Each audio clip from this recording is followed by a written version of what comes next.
Hi guys, welcome to my YouTube channel. Spicy masala corn ಮನೆಯಲ್ಲೇ ಹೇಗೆ ಮಾಡೋಣ ಅಂತ ನೋಡೋಣ, ಅದು ಸ್ಟ್ರೀಟ್ ಸ್ಟೈಲಲ್ಲಿ. ಮೊದಲಿಗೆ ಬಾಣಲೆಯಲ್ಲಿ ನಾನು ತುಪ್ಪನ ಹಾಕ್ಕೊತಿದ್ದೆ. ತುಪ್ಪ ಅಥವಾ ಬೆಣ್ಣೆ ಹಾಕ್ಕೋಬೋದು. ತುಪ್ಪ ಕಾದ ನಂತರ ನಾನಿಲ್ಲಿ ಆಲ್ರೆಡಿ 2 ಕಪ್ಪಷ್ಟು ಬೇಯಿಸಿಟ್ಕೊಂಡಂತಹ ಜೋಳವನ್ನು ಹಾಕ್ಕೊತಿದ್ದೀನಿ. ಜೋಳ ಹಾಕಿದ ನಂತರ ನಾವು ಆವಾಗ ತುಪ್ಪ ಹಾಕಿದ್ವಲ್ಲ, ಆ ತುಪ್ಪ ಕಾರ್ನಿಗೆ ತುಂಬ ಚೆನ್ನಾಗಿ ಹಿಡಿಬೇಕು. ಅಲ್ಲಿವರೆಗೂ ತುಂಬ ಚೆನ್ನಾಗಿ ಫ್ರೈ ಮಾಡೋಣ.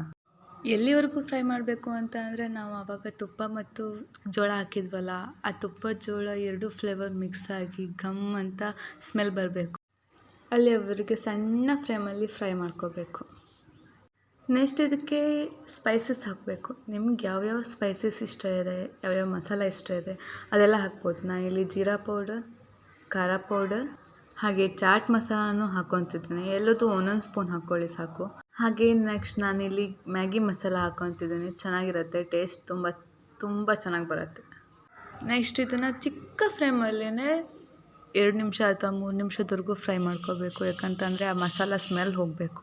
ಇದಕ್ಕೆ ಬೇಕಿದ್ರೆ ನೀವು ಆಪ್ಷನಲ್ ಆಗಿ ಲೆಮನ್ ಜ್ಯೂಸನ್ನ ಹಾಕೋಬೋದು, ಏಕೆಂದರೆ ಅದು ತುಂಬ ಟೇಸ್ಟ್ ಚೆನ್ನಾಗಿ ಕೊಡುತ್ತೆ. ಸೊ ಲೆಮನ್ ಜ್ಯೂಸನ್ನ ನೀವು ಆ್ಯಡ್ ಮಾಡ್ಬೋದು. ನಾ ಇಲ್ಲಿ ಕೊನೆಯದಾಗಿ ರುಚಿಗೆ ತಕ್ಕಷ್ಟು ಉಪ್ಪನ್ನು ಹಾಕ್ಕೊತಿದ್ದೀನಿ. ಸ್ವಲ್ಪ ಹಾಕ್ಕೊತಿದ್ದೀನಿ, ಯಾಕಂತಂದರೆ ನಾನು ಮೊದಲೇ ಜೋಳ ಬೇಯಿಸ್ಕೊಳ್ಳುವಾಗಲೇ ಅದಕ್ಕೆ ಉಪ್ಪು ಹಾಕಿನೇ ಬೇಯಿಸ್ಕೊಂಡಿದ್ದೆ. ಇದು ಸ್ಪೈಸಿ ಮಸಾಲ ಕಾರ್ನ್ ನಿಮ್ಮ ಮನೆಯಲ್ಲೂ ಟ್ರೈ ಮಾಡಿ, ನನಗೆ ಕಮೆಂಟ್ ಮಾಡಿ ಹೇಗಾಗಿದೆ ಅಂತ ತಿಳಿಸಿ. ನನ್ನ ಈ ರೆಸಿಪಿ ನಿಮಗೆ ಇಷ್ಟವಾದರೆ ಲೈಕ್ ಮಾಡಿ, ಶೇರ್ ಮಾಡಿ, ಕಮೆಂಟ್ ಮಾಡಿ, ಹಾಗೆ ಸಬ್ಸ್ಕ್ರೈಬ್ ಮಾಡ್ಕೊಳ್ಳಿ. ಹೀಗೆ ಮತ್ತಷ್ಟು ರೆಸಿಪಿ ಜೊತೆ ನಾನು ನೆಕ್ಸ್ಟ್ ವಿಡಿಯೋದಲ್ಲಿ ಬರ್ತೀನಿ. Thank you for watching. Bye.